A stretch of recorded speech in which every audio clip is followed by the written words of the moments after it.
안녕하세요. 일본 꿀팁 베트남입니다. 베트남에 살다 보면 한 가지 흥미로운 장면 있습니다.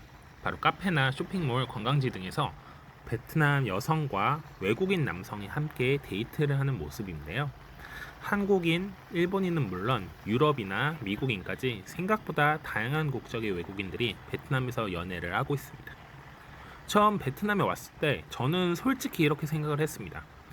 돈 때문인가? 왜 외국인을 만나지? 하지만 몇 년 동안 베트남에서 생활을 하면서 사람들을 만나고 이야기를 들어보니 생각보다 훨씬 다양한 이유가 있었습니다. 그래서 오늘은 베트남 여성들이 외국인을 왜 만나는지 제가 느낀 경험을 바탕으로 이야기해 보도록 하겠습니다. 그럼 출발하시죠. 먼저 첫 번째 이유, 베트남에는 외국인이 생각보다 많습니다. 먼저 저는 베트남에 외국인이 생각보다 많이 살고 있다는 점을 몰랐는데요. 베트남에서 생활을 하다 보면 카페, 헬스장, 쇼핑몰, 관광지 등 다양한 곳에서 외국인을 쉽게 볼 수 있습니다. 특히 호치민이나 하노이 같은 대도시에서는 외국인 커뮤니티도 꽤 크게 형성되어 있습니다. 예를 들면 호치민의 타오디엔 지역 혹은 하노이의 떠이호 같은 지역에서는 이미 외국인 거주 지역으로 유명세를 떨치고 있는데요. 베트남에 체류하는 외국인들은 몇 가지 유형으로 나눌 수 있습니다. 첫 번째는 외국인 교사입니다. 영어 학원이나 국제 학교에서 일하는 경우도 있고 대부분 20, 30대 젊은 층입니다. 평일에는 수업을 하고 주말에는 여행을 다니거나 카페에서 시간을 보내는 경우도 많습니다. 그래서 베트남 사람들 입장에서는 외국어도 잘하고 비교적 자유롭게 사는 사람들로 보이기도 합니다.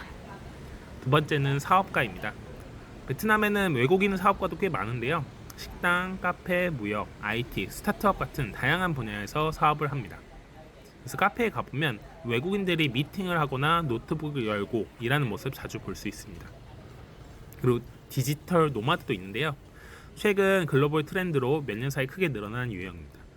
IT 개발자나 디자이너, 온라인 마케터, 유튜버처럼 노트북만 있으면 일할 수 있는 직업을 가진 분들입니다. 여러 나라를 돌아다니면서 일을 하고 이동을 하죠. 마지막으로 주재원이나 현지 취업자들이 있습니다. 저도 여기에 해당할 텐데요. 본국에서 파견돼서 일을 하거나 베트남 현지 기업에 취직한 사례라고 할 수 있습니다. 주로 장기적으로 이제 베트남에 거주하고 미래를 꿈꾸는 분들인데 실제로 통계를 보면 베트남에서 장기적으로 체류하는 외국인 숫자가 꾸준히 늘고 있는 것으로 나옵니다. 베트남 노동부 자료에 따르면요, 베트남에서 합법적으로 일하거나 거주증을 받은 외국인 노동자는 약 10만 명 이상으로 추정됩니다. 또한 위에서 말씀드린 다른 유형의 외국인까지 포함하면 장기 거주 인원이 30만 명 수준까지 추정되고 있습니다. 베트남의 20대부터 30대 초반까지의 여성 인구가 960만 명임을 봤을 때 약 3%가 외국인을 만날 수 있는 수준이라고 볼 수 있을 것 같습니다. 두 번째 이유는 외국인은 좀 더 다른 가치관과 삶의 자세를 보여주기 때문입니다.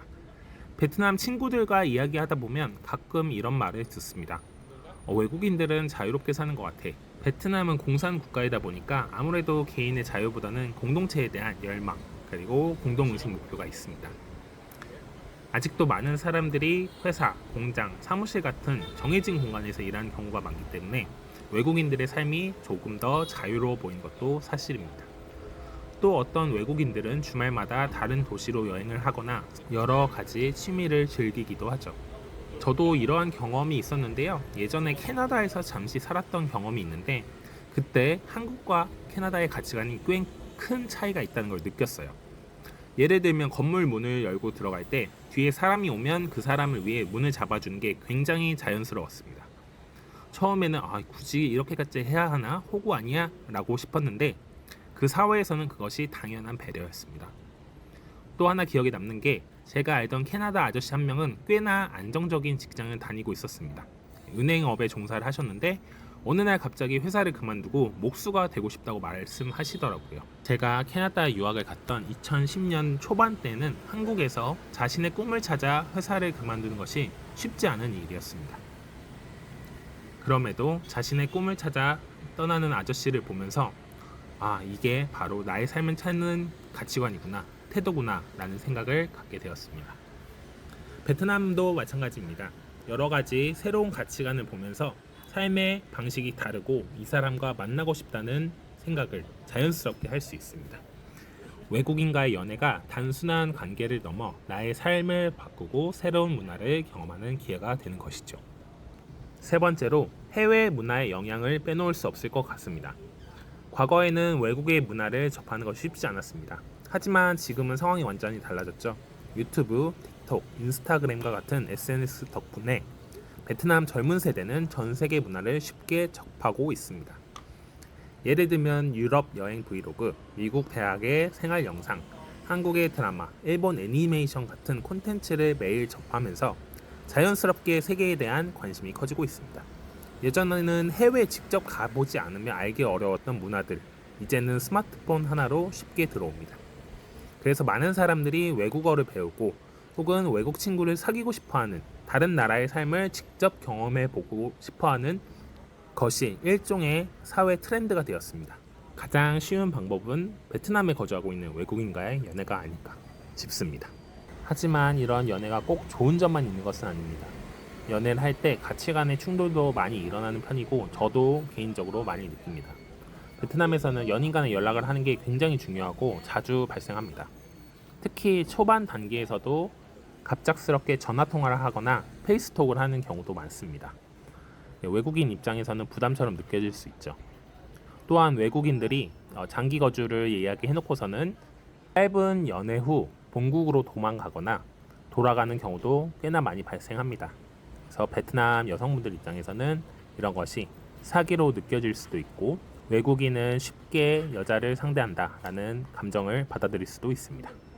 그래서 결론, 베트남 여성들이 외국인을 만나는 이유를 단 하나로 설명하기는 어려운 것 같아요. 외국인을 만날 기회도 많아졌고 새로운 문화에 대한 호기심도 많이 드러나고 있습니다. 하지만 연애 방식의 차이도 있기 때문에 어려운 점도 아직까지는 남아있는 것 같아요. 결국 연애라는 것은 국적의 문제는 아니고 사람과 사람의 문제일지도 모르겠습니다. 그래서 결론, 베트남 여성과의 연애를 원하시는 한국 남성분들, 여성을 만나는 것은 쉬울 수도 있지만 장기 연애를 하는 것은 또 다른 문제라고 생각합니다. 잘 생각하시고 베트남에 오셨으면 하는 바람입니다. 감사합니다.